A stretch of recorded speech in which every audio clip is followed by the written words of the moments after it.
په دې حالاتو کې چې کله دا حالات د بونیر او د شانګلا او باجوړ او دا یو ځای بل ځای د اپریشن شروع بیا پکې دا سیلابونه رااله په دې حالاتو کې مفتی مختار الدین شاه صاحب یو پوسټ کومونو دا خلکو ډیر زیات شیر کو ما تم ډیرو کسانو را لېګلو چې یاره مفتی مختار الدین شاه صاحب چې کوم دین وغي فرمایلی دي چې په دې پښتنو باندې دا د الله عذاب دی او د الله د عذاب په ذکر راغلی دی چې دا پښتانه د علماو نصرونه چې د علماو سرونه راواخلي هغه په سپي باندې ولګي په خنزیر باندې ولګي په کارټونانو باندې ولګي دا د دې علماو د بے حرمتۍ د وجنه او د دې د بے ادبۍ د وجنه دې ته د سزاګانې ملاویږي او دې د الله په گرفت کې راغلي دي او زه په دې چې ګوري په پښتنو باندې ازمایښونه دي مصیبتونه دي او عذابونه دي داسې قسمه پوسټ چلیدو هغه کې باقاعده ډېرې خبرې لیکلې او غټ چېونو پوسټ چا جوړ کړو هغه ما مکتب به هر حال خو یاد ساتي ګوره د هغې کې داسې خبرې وي چې په هغې باندې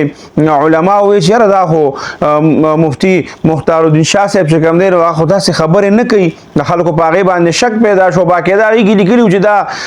پرون یا بله ورځ چې دی نو مفتی مختار الدین شاه صاحب په خپل درس کې داسې وفرمایل داسې ورسره هم لیکلي لکه دونه د ثبوت دپاره د خلکو د دوکه کولو دپاره ورسره دا هم لیکلي د هغې بیا چې کوم دی نو د هغې د طرف نه تردید راغی چې نه همداسې خبره ما د سره نه ده کړې او دا چا ما پسې دروغ جوړ کړي دي او زه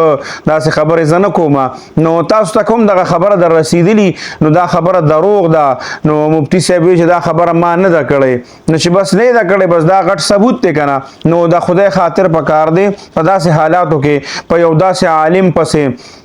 او داسې یو سړی پسې چې عاجز او الله والا انسان دی په هغه پسې داسې پروپاګانډا کول او د هغه په نوم باندې پوسټ جوړول او بیا په هغې کې د خپل ځانه د خپل منشا مطابق خبرې دننه لیکل نو دا یاد ساتئ ګورې دا د دې ازار به م ووښي او د دغې علماو ازار به م په رښتیا باندې ووښي او د داسې خلکو دونه پاک سړی چې د هغه غټ غټ علما په دې وخت کې غټ غټ علما ما لیدلي چې هغه ترېنه بیت دي او هغه د هغې خانقاه ته ځي او هلته کې د هغې سره وخت تېروي باقاعده په اعتکاف په رمضان کې ما ډېر غټ غټ خلک لیدلي دي په رمضان المبارک کې ځي هلته اعتکاف کوي نو د الله بندګانو دې دروغو ته څه ضرورت تا ته به د هغې نه یو څو لایک تا ته به د هغې نه یو څو